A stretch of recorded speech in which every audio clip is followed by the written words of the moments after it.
Thank you so much for the opportunity. I like to thank my brother Amri and my dear brother Ashraf for this opportunity. And it a great pleasure to be part of this wonderful conference, packed halls here. So I think straight away, it's very important. We started with the basics. So after a wonderful capsular axis presentation, I think I'm going towards the hydro procedure. So basically, we all know that it's a very important procedure. What we do, we inject the fluid into the cortical layer of the lens, which is under the lens capsule, that separates the lens nucleus from the cortex and the capsule. So basically, cleavage between the nucleus and the cortex. So what is the principle behind this hydro procedure? So the hydraulic cleavage of the cortical capsular adhesion using a controlled stream of fluid. By introducing the fluid through a cannula beneath the anterocapsular edge, normally we surgeons create a fluid wave that gently detaches the cortex from the capsule. That allows the free rotation of the nucleus. So by doing that, we reduces the zonular stress and also adds the cortical cleanup. So what are the prerequisites for this dissection and hydrodelineation? There should be very good capsular access around 5.5 to 5.5, 24 or 26 gauge cannula, which can be attached to 2 or 5 cc syringe, and of course the fluid has to be injected between the cortex and the epinucleus. So when you inject, always you should tap the center of the nucleus so that there will not be much interlenticular pressure. So you could able to see this is a schematic diagram. Go underneath the anterocapsule, try to push the fluid very gentle way, make sure that it has gone, and while doing that you have to press the nucleus, make sure that all the fluid will come out. So there are a lot of my friends been trying different type of hydro procedure. So depending upon the surgeon comfortable, but while injecting with the same cannula, he can rotate the nucleus too.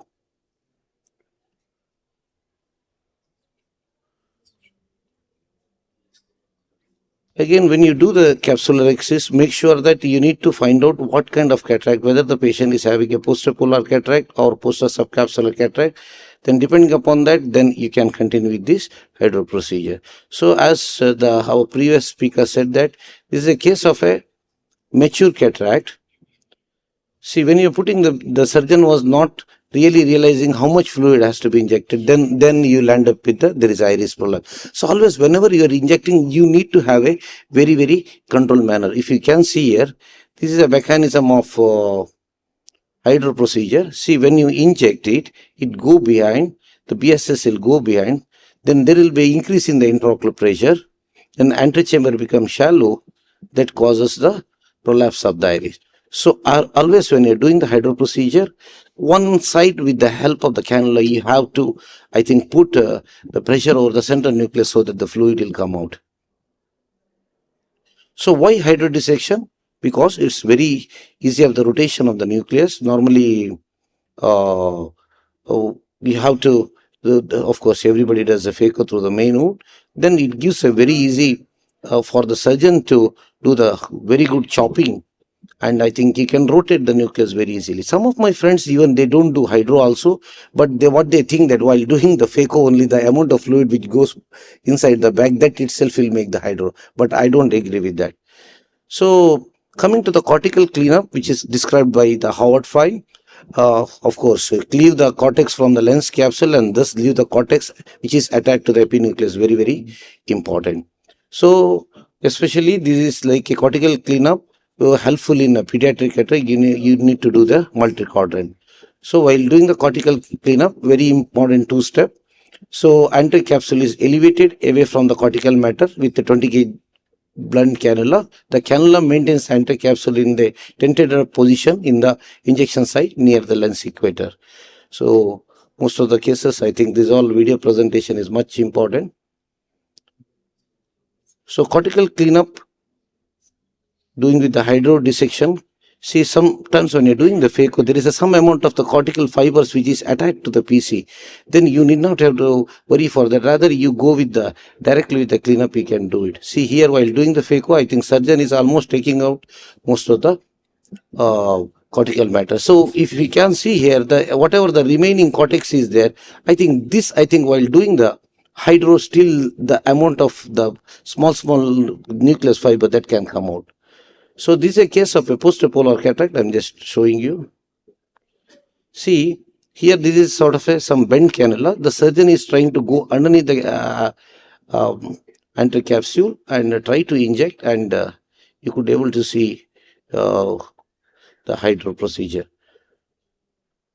So you need to really look at how the fluid will go behind and make sure that you are not putting a much damage to the structure. So do not hesitate to repeat hydrodissection if the nucleus is cannot be rotated. So in any cases, you have to start sculpting. So what are the condition you have to avoid hydro? Especially there is absence of capsular axis, subluxated cataract, post-polar cataract, mature cataract, post-vitrectomy eye. You have to be very careful, and also traumatic cataract. So this is a case how you have to do hydro when you are dealing with the post-polar cataract, so that the fluid will not go behind and really harm wherever there is a dehiscence. So if you go like this, I think it will go and rupture the PC, and you may land up with a PC rand. So these are the tools normally we do hydrodissection. So coming to the, just I will take a 30-second hydrodelineation, which is first term used by Anis. So we go within the nucleus and we try to inject the fluid. So I'll not be, because of the time, I'll not be talking about this slide, but always you should look for the golden ring. So when you go within the substance of the nucleus, you try to inject in such a way that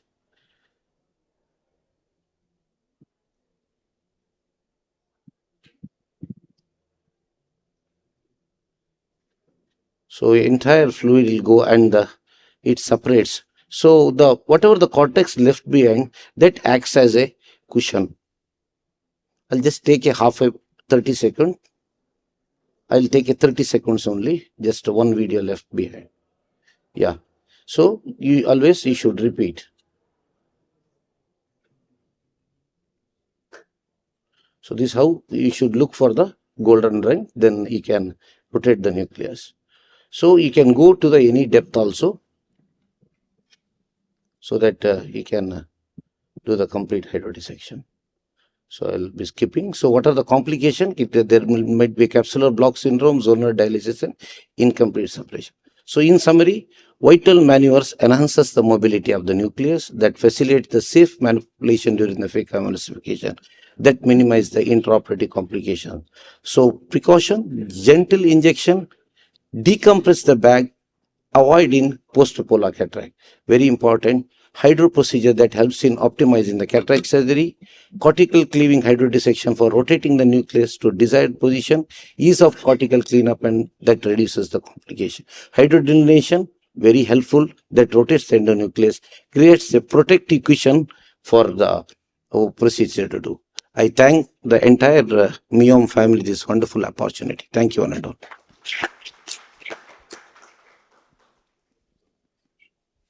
Okay. I like your wisdom to do hydrodissection in such way. You should think, everybody, about how to do hydro in a proper way, and manage the anterior,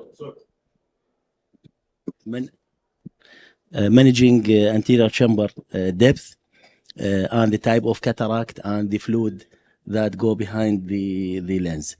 It is cornerstone for phaco to do good hydrodissection, and it is not easy way. Yeah.